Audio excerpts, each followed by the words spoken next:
satu gerakan balas budi. Jadi orang-orang para pendidik Belanda ya pada saat itu mereka kemudian berinisiatif untuk mendirikan sekolah.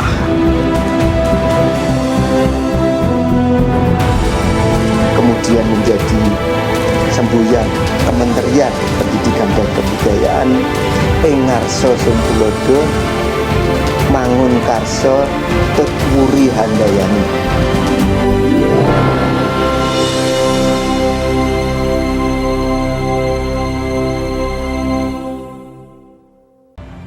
Assalamualaikum warahmatullahi wabarakatuh. Halo teman-teman semuanya. Perkenalkan, nama saya Twinda Rizky Adaha. Saya merupakan salah satu mahasiswi PPG calon guru dari Universitas Pahlawan Tuanku Tapusai. Baiklah, di sini saya akan menjelaskan sejarah terkait tentang perjalanan pendidikan di Indonesia. Apakah teman-teman penasaran bagaimana sejarah perjalanan pendidikan di Indonesia? Mari kita simak video berikut ini. Sebelum kita lanjut mempelajari sejarah pendidikan di Indonesia, kita harus tahu dulu apa sih pentingnya pendidikan bagi kehidupan kita dan mengapa pendidikan itu penting. Jadi, pendidikan merupakan salah satu aspek penting dalam pembangunan suatu bangsa. Pendidikan dapat membentuk karakter, keterampilan, dan pengetahuan masyarakat yang dapat berkontribusi bagi kemajuan dan kesejahteraan bangsa. Namun, perjalanan pendidikan di Indonesia tidaklah mudah.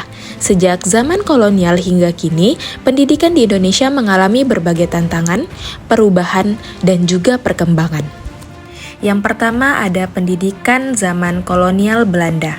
Pendidikan pada zaman kolonial Hindia Belanda sangat dibatasi dan tidak diberikan kebebasan. Pada masa itu, pengajaran hanya mementingkan intelektual dan materialistis. Pada zaman kolonial tahun 1854, muncullah sebuah sekolah pertama untuk pribumi yang dinamakan Sekolah Bumi Putra, di mana pembelajaran dan pengajaran pada sekolah hanya terdapat 3 kelas, yaitu pembelajaran membaca, menulis, dan juga menghitung seperlunya, serta hanya diperuntukkan bagi golongan pembantu untuk mendukung usaha dagang para kolonial. Dalam hal ini, pendidikan semata hanya bertujuan untuk kepentingan para kolonial saja. Salah satu tokoh yang berpengaruh terhadap perjalanan pendidikan di Indonesia yaitu Ki Hajar Dewantara. Beliau lahir pada tanggal 2 Mei tahun 1889 yang memiliki nama asli Raden Masuwardi Surjaningrat. Beliau merupakan anak dari keluarga bangsawan. Ki Hajar Dewantara merupakan seorang penulis surat kabar yang pada suatu saat menantang pemerintahan kolonial Belanda melalui kritikan dalam surat kabar yang ditulisnya.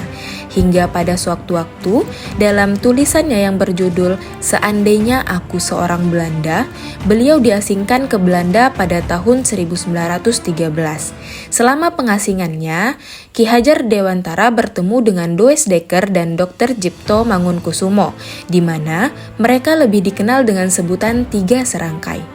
Masa pengasingan di Belanda memanfaatkan kesempatan untuk mendalami pembelajaran dan juga pengajaran. Hal ini dimaksudkan supaya ketika kembali ke pribumi nantinya atau ke Indonesia nantinya akan ada suatu pergerakan untuk mendukung perubahan pendidikan.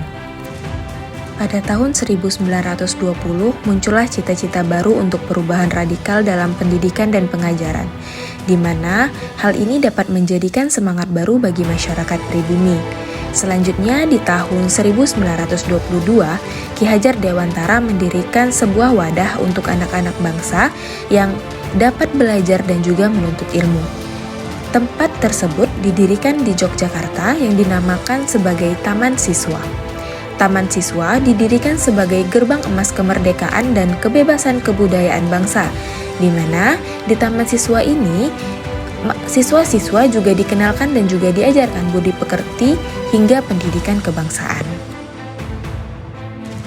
Menurut Ki Hajar Dewantara, pendidikan adalah tempat persemaian segala benih-benih kebudayaan yang hidup dalam masyarakat dan itu merupakan kodrat alam.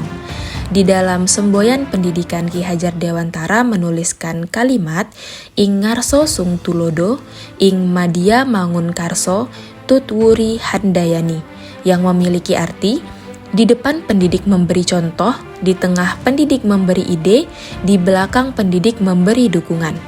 Di mana saat ini semboyan tersebut terus dipakai dan dijadikan logo pendidikan di Indonesia. Pada tahun 1945, setelah adanya proklamasi kemerdekaan Indonesia, pendidikan di Indonesia dinyatakan merdeka dari belenggu Belanda. Pada saat itu juga, Ki Hajar Dewantara dijadikan Menteri Pendidikan yang pertama oleh Presiden Soekarno. Lalu selanjutnya ada pendidikan setelah kemerdekaan. Pendidikan setelah kemerdekaan mengalami berbagai revolusi dan perbaikan terutama pada kurikulum yang digunakan dan juga terhadap sumber daya manusia, yaitu tenaga pendidiknya. Hal ini dilakukan untuk mewujudkan tujuan bangsa Indonesia. Dan yang terakhir adalah pendidikan abad 21. Pendidikan di abad 21 ini difokuskan pada kemampuan siswa dalam berpikir kritis, pemecahan masalah, kecakapan komunikasi, serta kolaborasi atau bekerja sama. Pada abad ini diharapkan pendidikan Indonesia berada pada generasi emas. Baiklah, sekian penjelasan tentang sejarah perjalanan pendidikan Indonesia. Assalamualaikum warahmatullahi wabarakatuh.